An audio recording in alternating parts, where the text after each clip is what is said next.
U potrazi za najboljim ćevapima u Bosni i Hercegovini, a samim tim i na Balkanu, čuo sam da u Splitu postoji ćevapčinica sa pravim travničkim ćevapima, za koji dobar dio Balkanaca smatra da su najbolji, a na mojoj listi su isto pri vrhu, pa sam krenuo na put dug čak 250 km da vidim da li su to pravi travnički ćevapi.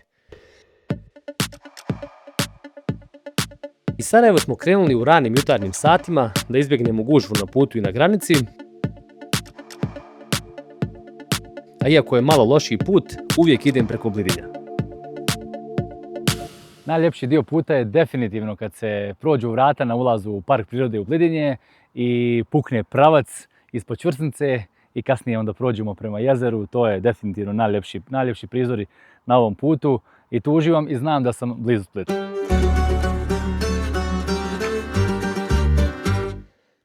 Split je Bosancima iz srednje Bosne i Sarajeva, te Hercegovcima, jedan od gradova u koji najčešće dolaze da odmore vikendom i praznicima, što zbog blizine, ali više zbog mora i te ljepote Splita koja se riječima ne može opisati.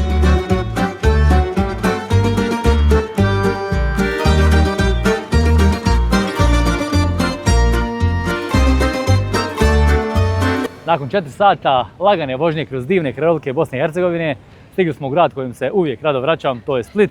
Evo nas na rijevi, lagano ćemo sjesti, uživati uz kaficu i more i onda idemo po ono što smo došli, a to su travnički ćevapi. Ajmo lagana kafica, Hamza, pa nastavljamo.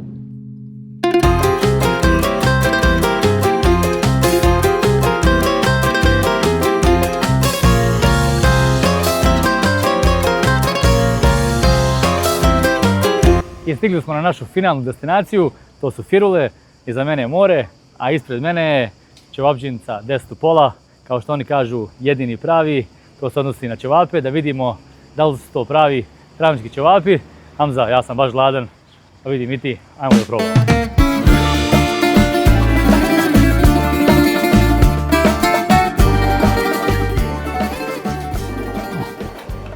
Lijepa bašta prava. Da vidimo cijene. Kakve su u Splitu cijene ćevapa. Ovo su kafice, espresso, €60. Pa to nam ne treba. Da vidim, nazivi su kao u travniku. Petica, mala, cijela 10, srednja i velika. Ovo mislim da je samo specifično za travnik, da ima ovoliko na meniju od petice. Mala je 10 pola, kako se zove ćevapčinica. Cijela 10 je cijela pitica s 10 ćevapa. Srednja je cijela pitica 15 ćevapa i velika je za velike momke i djevojke 20 ćevapa u cijeloj pitici.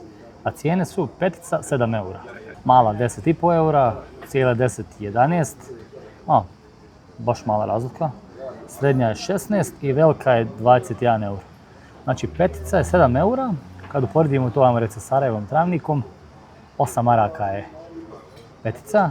Ovdje je 7 eura, znači njima je standard svakako dupli, tako da je to ta cijena za njihov standard. Mala 10,5 eura, tamo je mala u travniku, tako nešto, za 11 maraka. Cijela 10, 11 eura, u travniku 14 maraka, znači vam reći da ovdje čak možda i jeftinije upoređujući standard. Srednja 16, velika 21, mislim da srednju i veliku rijetko ko naruči, tako da je ova cijela 10, tako i ćemo mi uzeti, na njoj testiramo sve, tako da ćemo i ovdje. Ona je 11 eura.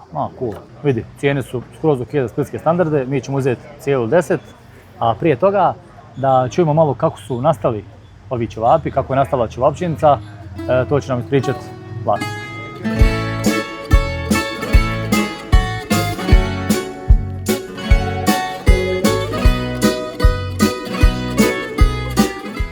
Lagano ćemo nastaviti onaj razgovor o tamo.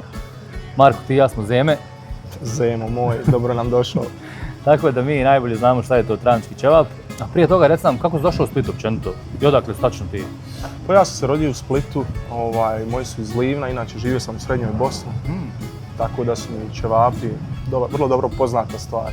Čime se bavio? Ugostiteljstvo. Ugostiteljstvo znači? Da. Kako se odlučio za ugostiteljstvo? Slučajno. Trebao sam otvoriti fast food u Novom Travniku. Dobro.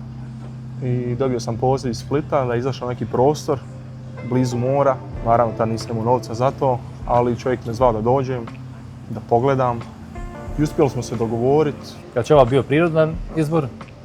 Jesi ono znao sigurno ćevap ili je bilo možda neki steakhouse ili neko mjesto? Nikad nije bio steakhouse, uopće samo ćevap. Samo ćevap. Postojala uvijek želja, kao znaš kako smo mi u Bosni navikli, bar jednom tjedno se jedu ćevap. Da.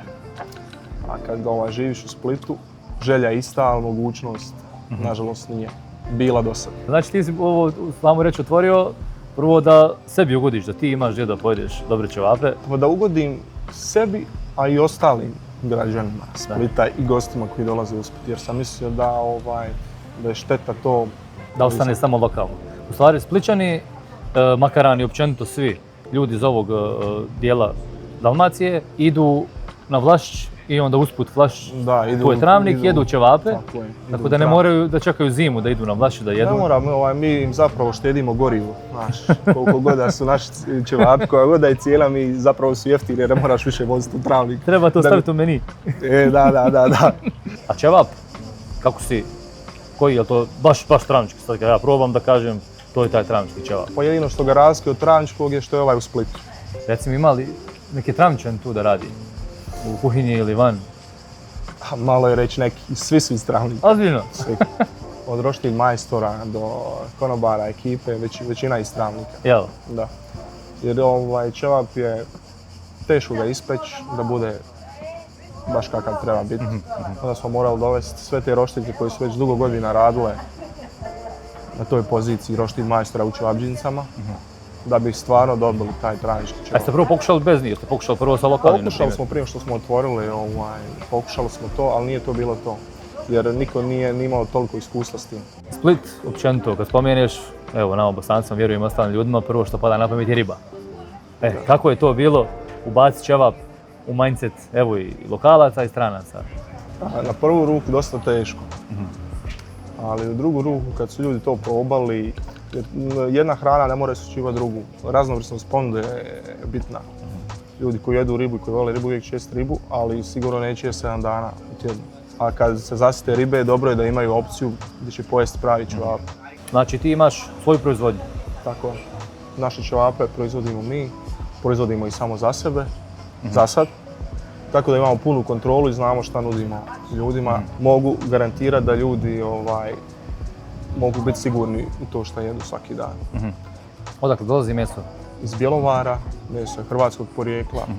Koristimo isključivo prvu klasu i to je jedan od najbitnijih faktora za dobar ćevap. Imaš kakvu poruku svim budućim gostima, potencijalnim gostima? Svi koji vole roštilj, koji vole dobro meso i dobar ćevap, neka dođu, probaju. Ja vjerujem da će biti zadovoljni i da ih nećemo razočarati. Ko Travničan koji je prije par dana pojeo ćevape, ja sam sad pripremio, pojeo sam travničke ćevape, pa kad dođem ovdje da ih mogu baš friško, tako je, da ih friško mogu porediti na aftertaste i evo, ti ćeš nam biti onda sljedeći svjedok za ovo. Da, vidjet ćemo onda jesu to ti pravi travnički i jesu što ti kažeš možda bolji od travnički. Idemo sad mi prosuditi da vidimo da li je to pravi travnički ćevap.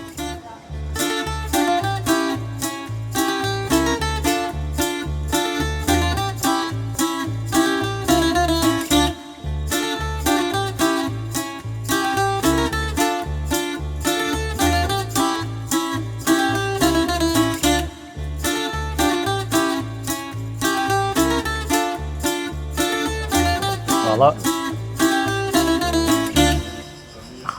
Onaj miris Travnik, kad prođeš pored šarene džamije, lagano tamo uđeš tu pa sve se puši, svi ćevape prave, to je taj miris na prvu. Dobro poljevena pitica, čak bolje nego u Travniku, reći ću, neki dan sam jeo, oni su sad malo počeli manje da polijevaju piticu. Šta je tačno u šta se tačno ubacuje? Poljev? Poljev. To je juha od kostiju, telećih kostiju, da. I cijela se ubaci pitica? Cijela se ubaci, tako je. Ili se prvo stavi na roštilj, pa onda u juhu, pa onda opet na roštilj, zavisi kako ko voli. Ja razumijem da dosta ljudi ne voli kad je prepoljevena, na primjer kao na sjeveru, ali ovo kad je savršeno poljevena, imaš neke dijelove koji su krskavi tu. To je ta procedura, prvo roštilj, pa juha, pa opet roštilj. Aha. I ovo da neko ne voli, stvarno ne razumijem. Svaka čast ribi, jel? Svaka čast, da vidimo kakav je poljev. Ma da, to je to. Zadovoljan? Ma joj. Kad jedan Travničan to kaže. Ja sam prije ko manji, samo naručim piticu i samo nju jedemo ovako. Majke, bez Kad se ćevapa. nije imalo para. Tako je, može. Čak daju džaba. Ajmo na ćevapu. Veličina. Pa tu skoro kao prst, znači malo manja, nisu oni ogromni, to ne volim. Ovo je ta veličina travnička. Tako je porcija 250 grama, 25 grama po ćevapu, to je optimalna težina, kao i u travniku. Ja ću odmah krenuti. Je li više miris mesa ili nekako miris cijelog roštilja? Mislim da ima do roštilja koji koristiš da je tu drveni ugalj. Naravno. Da.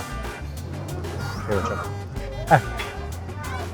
Doći si prvo malo pitice, uzdravlje.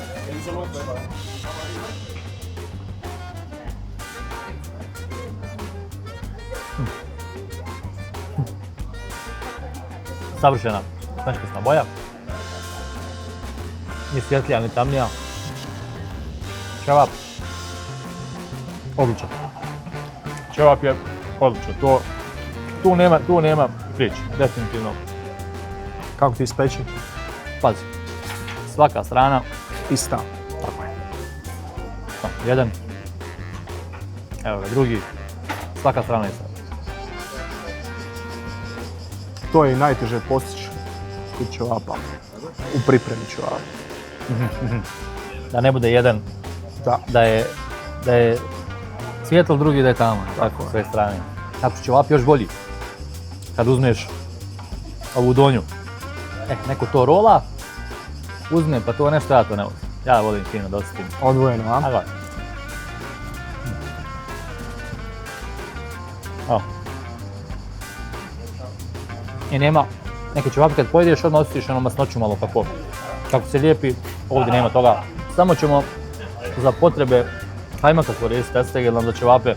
Ja treba ne volim vidjeti kad neko jede ćevape. Isti sam. Šta zna? Isti sam. To je janjetina.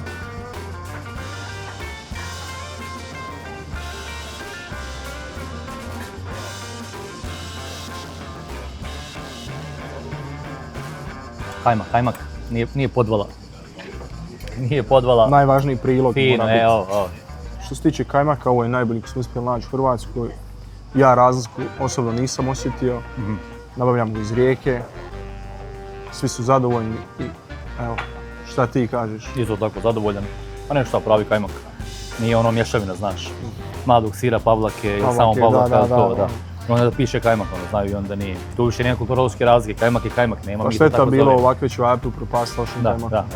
Ja neko servira kajmak unutra, ja to ne volim toliko, više volim da svaki posebno da uzme. Dozirat po Negdje neko kaže daj mi unutra kajmak, stavi ono ok, svima, ali ja volim da ja to lagano sve u svoje imam raspored, redoslijed i onda jedem, volim da mi ostane tanjir prazan na kraju. Ili neka rasprava oko luka, neko voli da je to na koltove, pa ja volim da je ovako, mislim da je to koje naviku, koltove nešto ne volim. Tako je u travniku, tako je i ovdje.